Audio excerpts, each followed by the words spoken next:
मित्रों नमस्कार। अब हम श्रीमद् भगवद गीता के चौथे अध्याय का पाठ करेंगे। आपको अच्छा लगे तो सभी से शेयर करना ताकि सभी को इसका फ़ायदा मिले। जय श्री राम, जय श्री कृष्ण। ओम श्री परमात्मने नमः।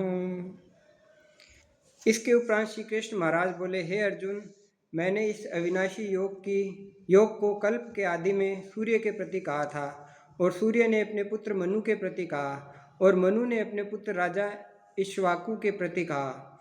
इस प्रकार परंपरा से प्राप्त हुए इस योग को राज ऋषियों ने जाना, परंतु हे अर्जुन, यह योग बहुत काल से इस पृथ्वी लोक में लोप हो गया था। वह भी यह पुरातन योग अब मैंने तेरे लिए वर्णन किया है, क्योंकि तू मेरा भक्त है, प्रिय सखा है, इसलिए। तथा यह योग बहुत उत्तम और रहस्य अर्थात अति मर्म का विषय है। इस प्रकार भगवान श्री कृष्णचंद्र महाराज के वचन सुनकर अर्जुन ने पूछा, हे भगवान, आपका जन्म तो आधुनिक अर्थात अब हुआ है, और सूर्य का जन्म बहुत पुराना है, इसलिए इस योग को कल्प के आदि में आपने कहा था, यह मैं कैसे जानूं? इस पर श्री कृष्ण महाराज बोले, हे अर्जुन, मेरे और तेरे बहुत से जन्म हो चुके हैं, परंतु हे परंतप, उन सबको तू नहीं जानता और मैं जानता हूँ। मेरा जन्म प्राकृत मनुष्यों के सदृश नहीं है। मैं अविनाशी स्वरूप अजन्मा होने पर भी तथा सब भूत प्राणियों का ईश्वर होने पर भी अपने प्रकृति को अधीन करके योग माया से प्रकट करता हूँ।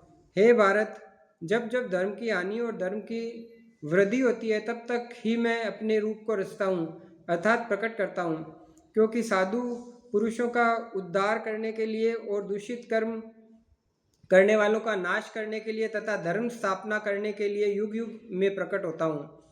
इसलिए हे अर्जुन, मेरा वह जन्म और कर्म दिव्य अर्थात अलौकिक है। इस प्रकार जो पुरुष तत्व से जानता है, वह शरीर को त्याग कर फिर जन्म को नहीं प्राप्त होता, किंतु मुझे ही प्राप्त होता है। हे अर्जुन, पहले भी राग, भय और क्रोध से रहित अनन्य भाव से मेरे में स्थित रहने वाले मेरे शरण हुए बहुत से पुरुष ज्ञान रूप तप से पवित्र हुए मेरे स्वरूप को प्राप्त हो चुके हैं। क्योंकि हे अर्जुन, जो मेरे को जैसे भजते हैं, मैं भी उनको वैसे ही भजता हूँ। इस रहस्य को जानकर ही बुद्धिमान मनुष्यगण सब प्रकार से मेरे मार्ग के अनुसार बरतते हैं। जो मेरे को तत्व से नहीं जानते, वे पुरुष इस मनुष्य लोक में कर्मों के फल को चाहते हुए देवताओं को पूजते हैं, और उनके कर्म से उत्पन्न हुई सिद्धि भी शीघ्र ही होती है, परंतु उनको मेरी प्राप्ति नहीं होती। इसलिए तू मेरे को ही सब प्रकार से भज। हे अर्जुन, गुण और कर्मों के विभाग से ब्राह्मण, क्षत्रिय, वैश्य, शूद्र मेरे द्वारा रचे गए हैं। उनके कर्तव्यों को भी मुझे अविनाशी परमेश्वर को तू अकर्ता ही जान। उनके कर्ता को भी तू अविनाशी परमेश्वर को तू अकर्ता ही जान, क्योंकि कर्मों के फल में मेरी स्पृहा नहीं है, इसलिए मेरे को मेरे कर्म लिपायमान नहीं करते। इस प्रकार जो मेरे को तत्व से जानता है, वह भी कर्मों से नहीं बनता है, तथा पहले होने वाले मुमुक्षु पुरुषों द्वारा भी इस प्रकार जानकर ही कर्म किया गया है। इससे तू भी पूर्वजों द्वारा सदा से किए हुए कर्म को ही कर। परंतु कर्म क्या है और अकर्म क्या है, ऐसे इस विषय में बुद्धिमान पुरुष भी मोहित है। इसलिए मैं वह कर्म अर्थात कर्मों का तत्व तेरे लिए अच्छी प्रकार कहूँगा, कि जिसको जानकर तू अशुभ और अशुभ अर्थात संसार बंधन से छूट जाएगा। कर्म का स्वरूप भी जानना चाहिए और अकर्म का स्वरूप भी जानना चाहिए, तथा निषिद्ध कर्म का स्वरूप भी जानना चाहिए, क्योंकि कर्म की गति गहन है। जो पुरुष कर्म में अर्थात अहंकार रहित की हुई संपूर्ण चेष्टाओं में अकर्म अर्थात वास्तव में उनका न हो पाना देखे, और जो पुरुष अकर्म में अर्थात अज्ञानी पुरुष द्वारा किए हुए संपूर्ण क्रियाओं के त्याग में भी कर्म को अर्थात त्याग रूप क्रिया को देखे, वह पुरुष मनुष्यों में बुद्धिमान है, और वह योगी संपूर्ण कर्मों का करने वाला है। हे अर्जुन, जिसके संपूर्ण कार्य कामना और संकल्प से रहित है, ऐसे उस ज्ञान रूप अग्नि द्वारा भस्म हुए कर्मों को पुरुष को ज्ञानीजन भी पंडित कहते हैं। जो पुरुष संसारिक आश्रय से रहित सदा परमानंद परमात्मा से तृप्त है, वह कर्मों के फल और संग अर्थात कर्तव्य अभिमान को त्याग कर कर्म में अच्छी प्रकार बरतता हुआ भी कुछ नहीं करता। जीत लिया है अंतःकरण और शरीर जिसने तथा त्याग दी है संपूर्ण भोगों की सामग्री जिसने, ऐसा आशा रहित पुरुष केवल शरीर संबंधी कर्म को करता हुआ भी पाप को नहीं प्राप्त होता। अपने आप जो कुछ अप्राप्त हो उससे ही संतुष्ट रहने वाला तथा हर्ष शोकादि द्वंद्वों से अतीत द्वारा तथा मत्सरता अर्थात ईर्ष्या से रहित सिद्धि और असिद्धि में समत्व भाव वाला पुरुष कर्मों को करके भी नहीं बंधता, क्योंकि आसक्ति से रहित ज्ञान में स्थित हुए चित्त वाले यज्ञ के लिए आचरण करते हुए मुक्त पुरुष के संपूर्ण कर्म नष्ट हो जाते हैं। उन यज्ञ के लिए आचरण करने वाले पुरुषों में से कोई तो इस भाव से यज्ञ करते हैं कि अपर्ण अर्थात स्त्रुवादिक भी ब्रह्म है, हवि अर्थात हवन करने योग्य द्रव्य भी ब्रह्म है, और ब्रह्म रूप अग्नि में ब्रह्म रूप कर्ता के द्वारा जो हवन किया जाता है वह भी ब्रह्म ही है। इसलिए ब्रह्म रूप कर्म में समाधिस्थ हुए उस पुरुष द्वारा जो प्राप्त होने योग्य है वह भी ब्रह्म ही है।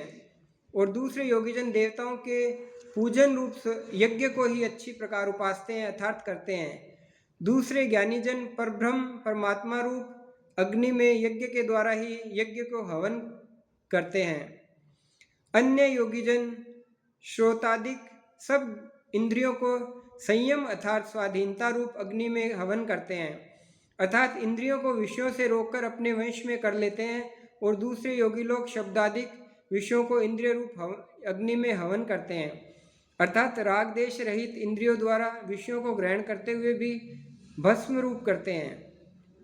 दूसरे योगीजन संपूर्ण इंद्रियों की चेष्टाओं को तथा प्राणों के व्यापार को ज्ञान से प्रकाशित हुई परमात्मा में स्थित रूप योगाग्नि में हवन करते हैं। दूसरे कई पुरुष ईश्वर अर्पण बुद्धि से लोक सेवा में द्रव्य लगाने वाले, वैसे ही कई पुरुष सर्वधर्म पालन रूप तप यज्ञ को करने वाले हैं और कई अष्टांग योग रूप यज्ञ को करने वाले हैं। और दूसरे अहिसादिक तीक्ष्ण व्रतों से युक्त यत्नशील पुरुष भगवान के नाम का जप तथा भगवत प्राप्ति विषयक शास्त्रों का अध्ययन रूप ज्ञान यज्ञ के करने वाले हैं।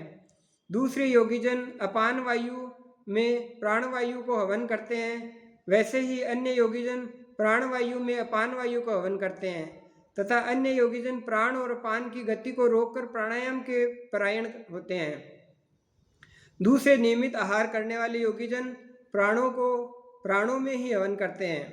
इस प्रकार यज्ञों द्वारा नाश हो गया है पाप जिनका, ऐसे यह सब ही पुरुष यज्ञों को जानने वाले हैं।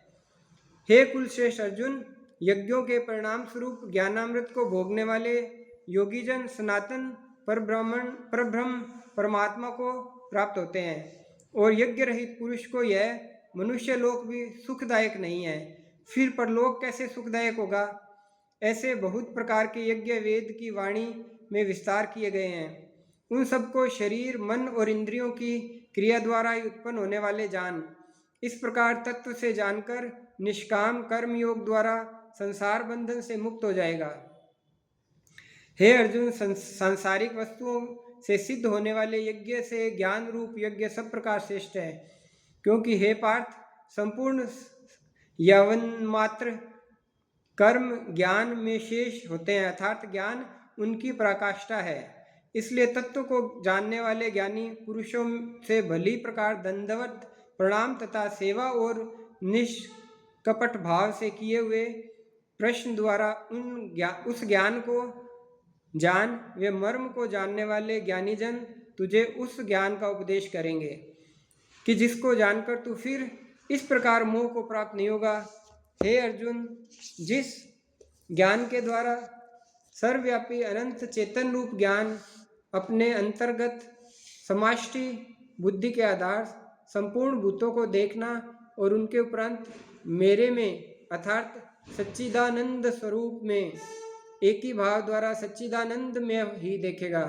यदि तू सब पापियों से भी अधिक पाप करने वाला है तो भी ज्ञान रूप नौका द्वारा निसंदेह संपूर्ण पापों को अच्छी प्रकार तर जाएगा। हे अर्जुन, जैसे प्रज्वलित अग्नि ईंधन को भस्म कर देती है, वैसे ही ज्ञान रूप अग्नि संपूर्ण कर्मों को भस्म कर देती है। इसलिए इस संसार में ज्ञान के समान पवित्र करने वाला निसंदेह कुछ भी नहीं है। उस ज्ञान को कितने ही काल से अपने आप समत्व बुद्धि रूप योग के द्वारा अच्छी प्रकार शुद्धांतकरण द्वारा पुरुष आत्मा में अनुभव करता है। हे अर्जुन, जितेंद्रिय तत्पर हुआ श्रद्धावान पुरुष ज्ञान को प्राप्त होता है। ज्ञान को प्राप्त होकर तत्क्षण भगवत प्राप्ति स्वरूप परम शांति को प्राप्त हो जाता है। हे अर्जुन, भगवद विषयक को न जानने वाला तथा श्रद्धा रहित और संशय युक्त पुरुष परमार्थ से भ्रष्ट हो जाता है।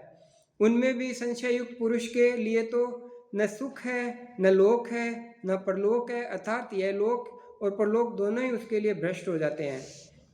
हे धनंजय, समत्व बुद्धि रूप योग द्वारा भगवत दर्पण कर दिए संपूर्ण कर्म जिसने और ज्ञान द्वारा नष्ट हो गए सब संशय जिसके, ऐसे परमात्मा परायण पुरुष को कर्म नहीं बांधते हैं। इससे हे भरतवंशी अर्जुन, तू समत्व बुद्धि रूप योग में स्थिर हो और अज्ञान से उत्पन्न हुए हृदय में स्थित इस अपने संशय को ज्ञान रूप तलवार द्वारा छेदन करके युद्ध के लिए खड़ा हो। जय श्री कृष्ण। मित्रों, ये था श्रीमद् भगवद गीता का चौथा अध्याय। अब अगले अध्याय 5वें अध्याय का महात्म्य हम अगले वीडियो में करेंगे। आपको अच्छा लगा हो तो सबके साथ शेयर करना ताकि सबको इसका फ़ायदा मिले। जय श्री कृष्ण, जय श्री राम। ओम परमात्मने नमः। श्री कृष्ण गोविंद हरे मुरारी, हे नाथ नारायण वासुदेवा। जय श्री कृष्ण।